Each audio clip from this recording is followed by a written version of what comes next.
So, my bad guy. I have a really cool name for him. His name is Dante Fuhrer. Fuhrer? Yes. Like the Fuhrer Fuhrer. means fire. Like the Fuhrer. Yeah, except it's actually one less consonant. So it's Fuhrer. Sorry, Dante Fuhrer. Instead of Führer, it's Fuhrer. So there's no H. Correct. Okay. And no extra ER. So Okay. Dante Fuhrer, because Fuhrer is German for fire. Couldn't it be Fieri? Which is French for fire? That, Fieri, but there's Guy Fieri. And nobody likes Guy Fieri. Isn't he the troll looking dude? Yeah. Okay. Diners, drive-ins, and dives. That guy. Yeah. So, my bad guy is Dante Fuhrer. And he is going to own some evil corporation to give him a lot of power. And he is going to try and kill all of the people who are special. Which I thought of a name for, and it's Latin, but I can't remember what it was. Insolitus? I think. Something like that. Insanitary. And so he's going to plant like a deadly virus at their school. Or in something that's being shipped to their school. Because he can't find out the actual location of the school. And it's geared towards just the people who are special like that, which I'm still trying to figure out how I'm going to scientifically explain. Kind of like the mutant gene that Scarlet Witch, the White Witch, helped develop for the Morlocks to kill them all in X-Men. Yeah. So, but it's a school. It's a boarding school, right? Yeah. So how did she get there? She? He. How did he get there? He didn't get there. Oh. He doesn't know where it is. Oh. But he found out where they get like their food shipments from or something, and he planted it there and had it shipped to them. No, your protagonist, I mean. Oh, my protagonist? She was going to get like a letter inviting her there. Okay, because she's got superpowers. Yeah, Okay. she has deja vu. Oh, that's right. She has the ability. She has post-cognition. I think that's what it's called. I think so, yeah. She can recall everything in the past. No, she's precognition. She sees. That's not deja glimpses. vu. That's the future twice. No. See, if you see, like, if you dream something and then you see it happen, you go, "Oh, deja vu! I remember." Oh, seeing this she's a before." precognitive. Yes. Okay. So she's going to get like a letter. Can she control it? She's going to learn how to control it. I recall reading a DC comic once where the main supervillain could. Was it DC? He could see 8 seconds into the future. Was it Mr. Mitchell? Nicolas Cage. Was movie? it Mr. Mitzelplick? I'm not sure. No, Nicolas Cage. What? There's a Nicolas Cage movie where he could see. Like, The Knowing. yes. Was it? Okay. No, that was ridiculous and The lame. ending was. Anyway. Every Nicolas Cage movie had SMH, dude. But no, this was can't recall who it was, but he battled Superman, and he could see 8 seconds into the future at any time he wanted to. That's really good for battling. Oh, I know, right? Yeah. But yeah, her superpower, she gets deja vu. Okay, that's how you want to say it, with that little tiny elfish grin. All right. Okay, so she's going to get a letter inviting her to come check out this special boarding school that she's been invited to, and she's going to end up going there, and it's in the Appalachian Mountains, probably in Tennessee, and it's in one of those little abandoned towns that are hiding away in the woods. Not the one with like the coal mining where it's still burning or something like that. No. There's a lot of those towns in Colorado where they would have silver mining, Yeah. like pan mining, and then See, they and I was give out. thinking Appalachian or Rocky, like I was trying to decide which one, but honestly, when I look up like abandoned mountain towns, I get so many more in the Appalachian Mountains than I do in the Rockies. Because they're all full of the hill people now. Yeah, and there's a lot more woods, whereas the Rockies can be pretty barren and rocky. That's lot more trees probably to where they hide got the name. Probably. But there's a lot more trees to hide behind in the Appalachians. It's a lower mountain range. Yeah. Yeah. So they're going to be there in like an old abandoned mansion or a hotel. I haven't decided yet. And that's where their school's going to be. It's going to be a pretty small school. There's only be like 100, 150 students. Oh, what about an old not plantation per se, but like the richest house in town? Yeah. Where like that's the Mansion? guy Like an abandoned estate. estate, yes, Yeah. yes, where the guy who founded the town, who owned the company, who built the general store, Railroad. yeah, who It's wanted usually the railroad. who wanted to push the railroad through, right? It was I think they call it a spur, like if they had a main line and then a spur came into their town just to fuel up on whatever coal that was sitting on the ground or something. Yeah. That house has been restored. It would look like Xavier's Home for the Gifted, I guess, kind of. Okay. Now, your protagonist, how old is she? What is she? Give me some of her. Her name is Hartley Song, and she's going to be about 16. And I haven't decided yet if she's going to be an orphan or not. And is this related at all to cardiovascular murmurs? Heart Song?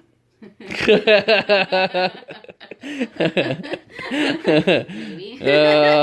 I had to work on that joke for 4 seconds. Okay.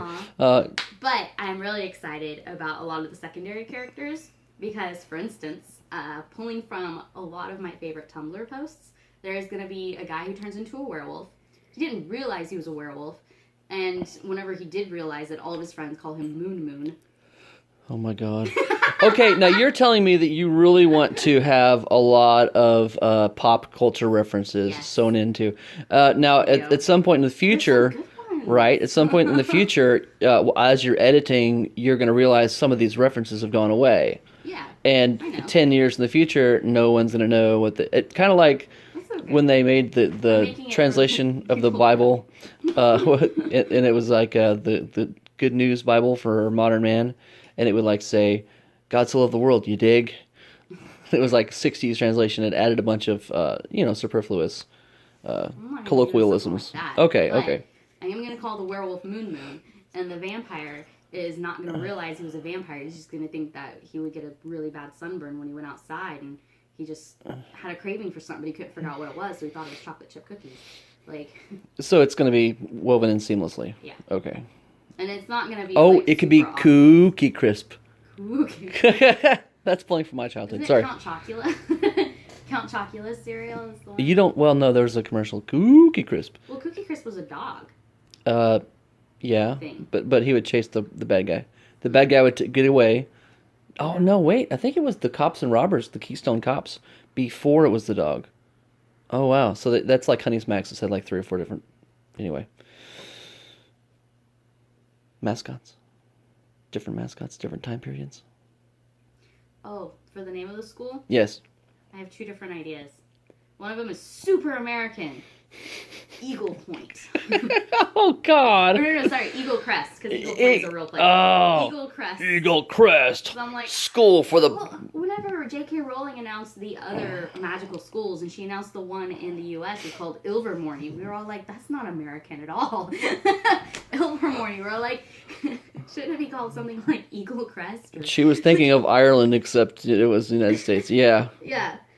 It should be called Banner Flag. What would the 4 houses of the Hogwarts in America be called? Like Bear Claw, Raven Glove, Wolf Punch. Wolf Punch. That sounds like a kind of a adult thing. Whoa there, buddy.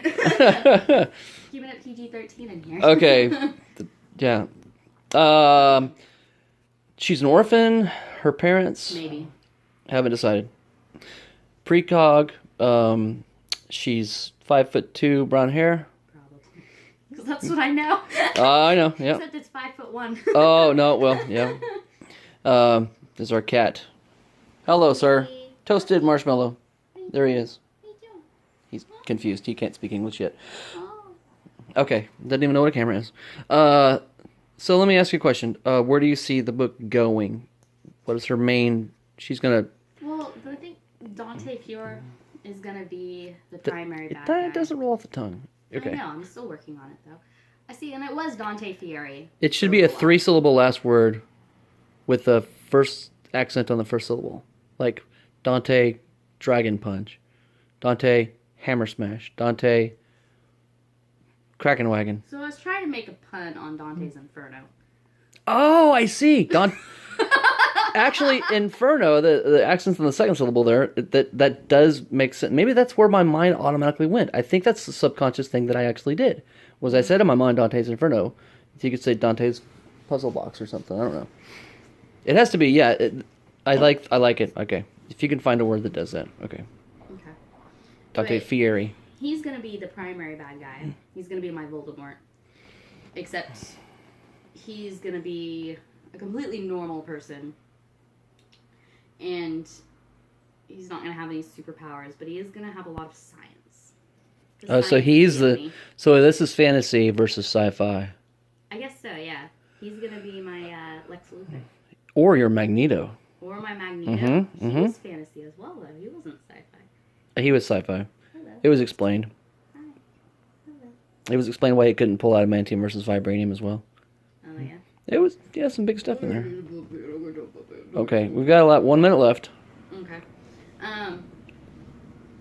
So, he's going to be my main bad guy, but I need to come up with a smaller bad guy for the first book, because we're not going to know about him yet. At least not until the end of the first book, possibly the second. And I think there's going to be 5. I think. Anything you want to tell your readers? I hope I have readers. All right. And what's the name of your book going to be called? I don't know.